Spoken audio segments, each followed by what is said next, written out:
Olá, minha gente, o programa Eu e Você está aí novamente e hoje será muito especial. Atendendo a pedidos, nós traremos para vocês dois grandes especialistas.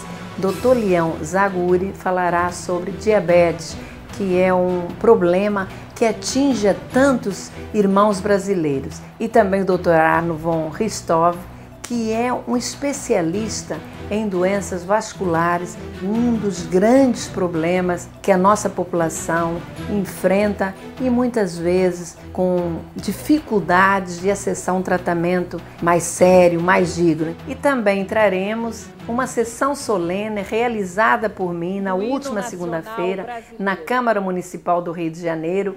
E esta data, mamãe, é muito especial e eu faço questão de comemorar todos os anos. As mamães recebem moções e temos lá a presença de empresárias, fazemos uma mistura maravilhosa, as pessoas do mais alto nível intelectual e social e outras pessoas mais simples, mas todas são mães, todas merecem o nosso apreço e o nosso carinho.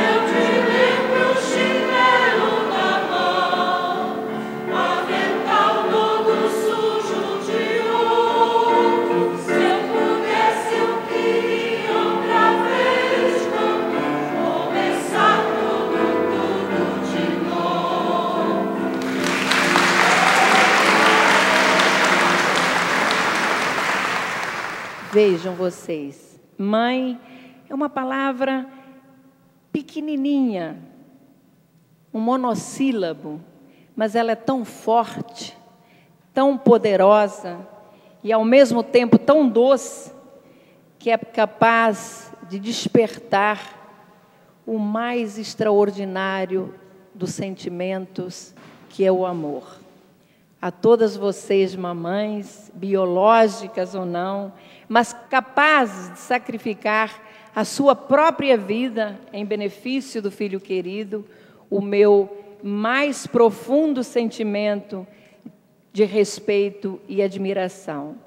Parabéns e sejam todas muito felizes porque vocês merecem. E como não poderia deixar de ser, também esteve presente ao evento uma querida amiga, uma mamãe adorável, que é a nossa querida Maria Alcine, que fez questão de mais uma vez cantar para as mamães presentes. Esta mãezinha querida, Nossa Senhora a rezar.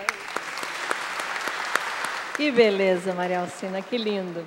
Tivemos a presença do coral da Câmara Municipal do Rio de Janeiro, que animou a tarde.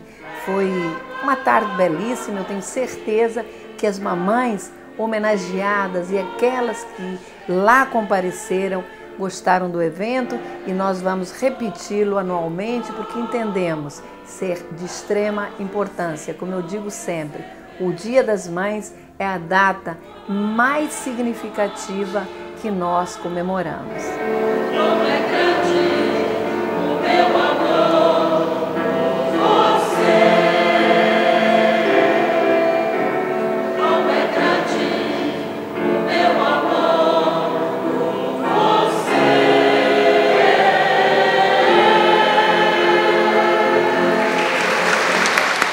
você. Lindo, lindo, lindo. Parabéns, parabéns.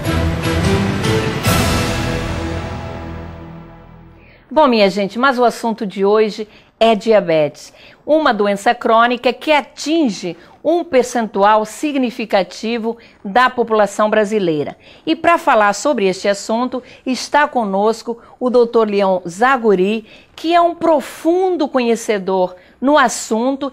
Ele é ex-presidente da Sociedade Diabetes do Brasil e também membro honorário da Sociedade Diabetes Argentina. Para mim, Dr. Leão, o senhor é sem dúvida o melhor especialista neste assunto. E eu vou começar perguntando O que é a diabetes? A primeira coisa que eu quero registrar é que nessa minha idade o melhor é ter amigos. Obrigado pelos elogios, mas vamos ao diabetes. Você quer saber o que é diabetes? É uma doença do metabolismo caracterizada por uma alteração no metabolismo glicídico e que repercute para o metabolismo dos lipídios, das proteínas e que, se não adequadamente tratado, pode trazer consequências extremamente graves para a saúde humana. Então, eu gostaria que o senhor me dissesse o seguinte: quais são os tipos de diabetes que nós temos? Existem dois tipos de diabetes, basicamente, o diabetes do tipo 1 e o diabetes do tipo 2. O diabetes do tipo 1 é caracterizado por falta de produção de insulina. Não há insulina no organismo. E o diabetes do tipo 2 ele é caracterizado por uma ação inadequada da insulina no organismo. O que a insulina faz? A insulina permite a entrada dessa substância altamente energética, que é a glicose, nas células, e a partir dessa glicose será produzida a energia. Então, esse é o comprometimento básico.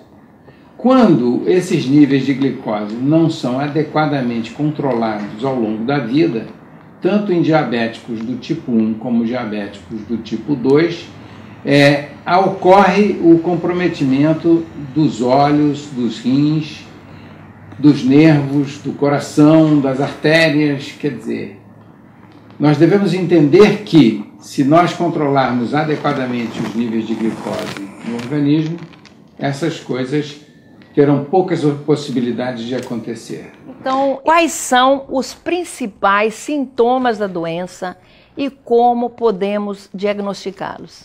O nível elevado de glicose faz com que a pessoa coma mais, muita fome, muita sede, urina muito e emagrece. É incrível que a pessoa comendo muito possa emagrecer.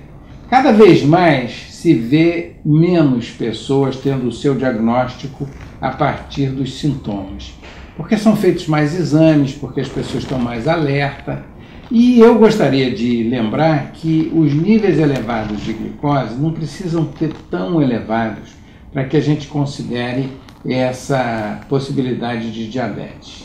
Níveis acima de 100 devem ser convenientemente investigados, porque existe maneira de você evitar ou de você prevenir que a pessoa se torne diabética. Hoje em dia existem trabalhos que mostram uma redução de 60% se uma pessoa que tem excesso de peso emagrecer 5% do seu peso. O meu chefe, o professor Arduino, ele dizia que exercício físico é insulina de pobre, porque não custa nada e tem uma ação semelhante à ação que a insulina aplicada via subcutânea tem no organismo. É extremamente benéfico para qualquer tipo de diabetes, aliás, para qualquer pessoa. Eu me lembro que há uns 4 ou 5 anos atrás eu li alguma coisa que 8% da população brasileira seria diabética. Não sei como está esse percentual hoje. O senhor acha que nos próximos anos nós teremos aumento ou redução do diabético no Brasil? Eu tenho certeza absoluta que vai ter um aumento muito grande. Por quê? A epidemia de diabetes, ela corre paralela com a epidemia da obesidade. E o número de obesos brasileiros tem aumentado muito. Já chega a estar beirando a 50% da população, por muitas alterações que vêm ocorrendo na sociedade e no fornecimento de alimentos e no consumo inadequado de alimentos pela população. E eu gostaria, doutor Zaguri, que o senhor nos dissesse se o nosso sistema de saúde pública ele está adequadamente preparado para diagnosticar a diabetes em sua população. Agora, recentemente saiu uma reavaliação de gastos com diabetes no mundo, e especialmente nos Estados Unidos. O gasto é enorme, são bilhões e bilhões de dólares que são gastos. Nós melhoramos muito, mas a demanda da população é maior do que a capacidade do sistema de acolhê-los. Tem se insistido, através da Sociedade Brasileira de Diabetes, através dos entendimentos com os ministros, sucessivos ministros, enfim, alguns dão mais atenção a isso, outros menos. A introdução dos medicamentos genéricos pelo ministro Serra foi fundamental. Pelo que eu sei agora, está se distribuindo nas farmácias populares, inclusive insulina. Então eu acho que o governo tem feito a sua parte, mas ainda não num nível suficiente para atender a demanda. Entretanto, eu acho que nunca vai se conseguir atender a todos, porque os gastos seriam brutais. Eu acho que é preciso fazer campanhas para impedir as pessoas de se tornarem diabéticas, pelo emagrecimento, pelo não consumo de alimentos que possam fazer as pessoas engordarem, pelo estímulo à atividade física. Eu acho que esse é o ponto mais importante, são as campanhas preventivas. E a outra o outro ponto seria o diagnóstico precoce. Quer dizer, ninguém que tenha a glicose um pouquinho mais elevada do que o normal considere isso disso a menos. Eu acho que muito pelo contrário, o momento de agir é essa hora que a pessoa deve procurar o tratamento médico.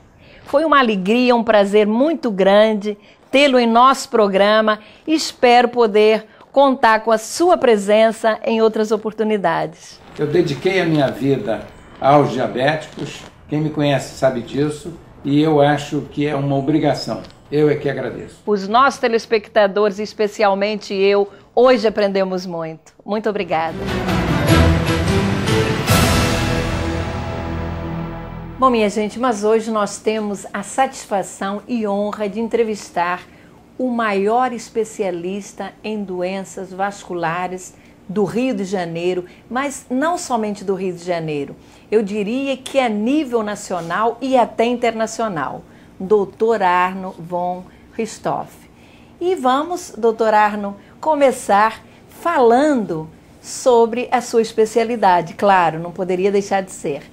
Todos sabemos que as estatísticas mundiais apontam como uma das causas principais dos óbitos as doenças vasculares. Gostaria que o senhor nos desse uma aula sobre estas enfermidades tão devastadoras.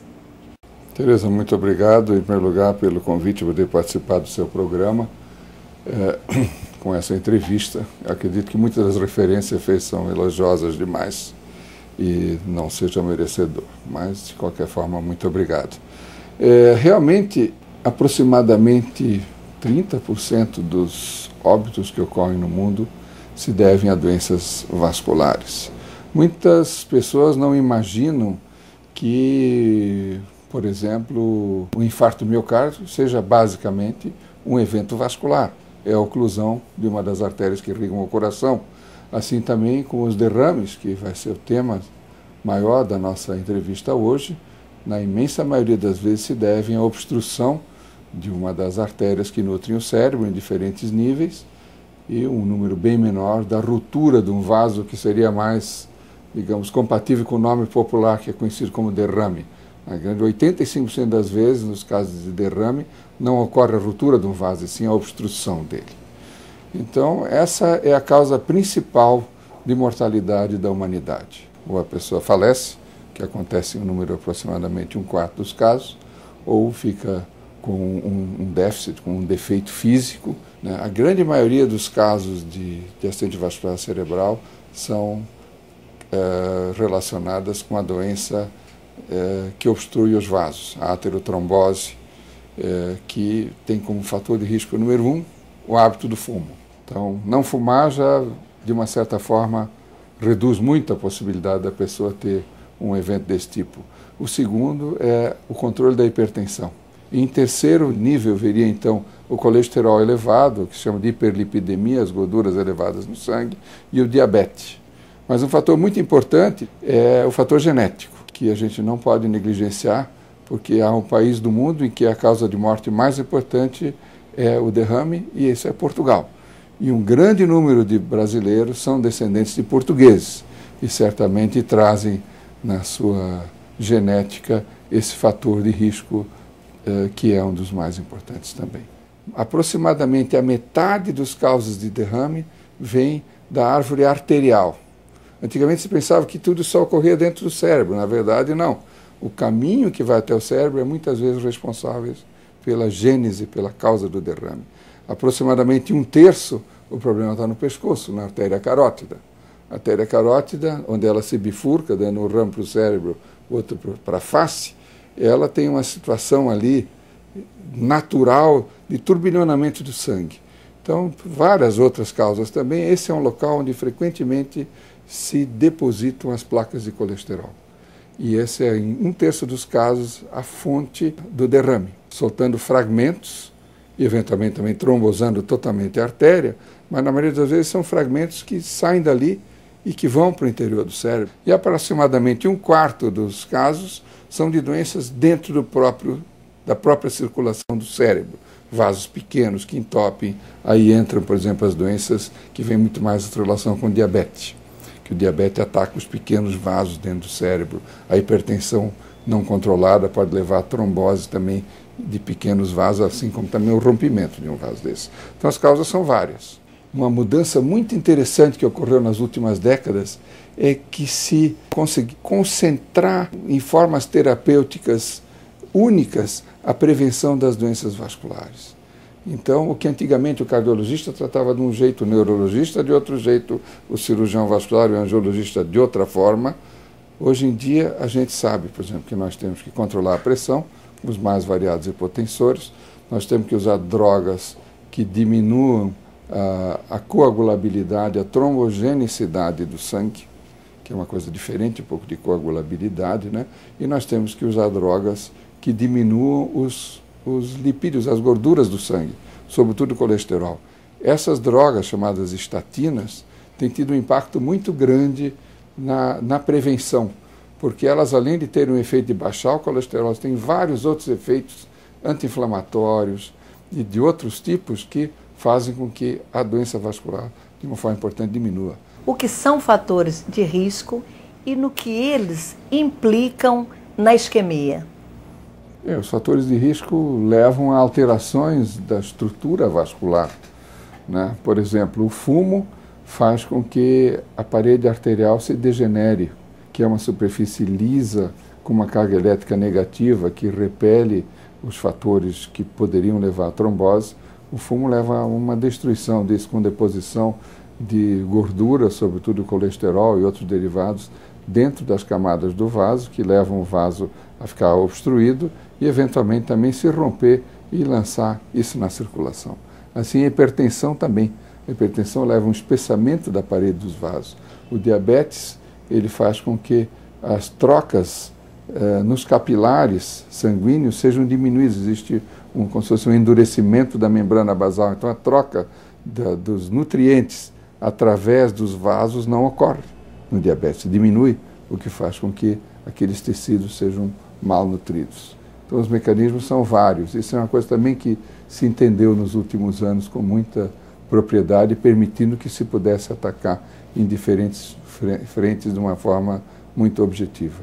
Doutor Arno, como podem ser tratados os pacientes que apresentam risco de isquemia cerebral?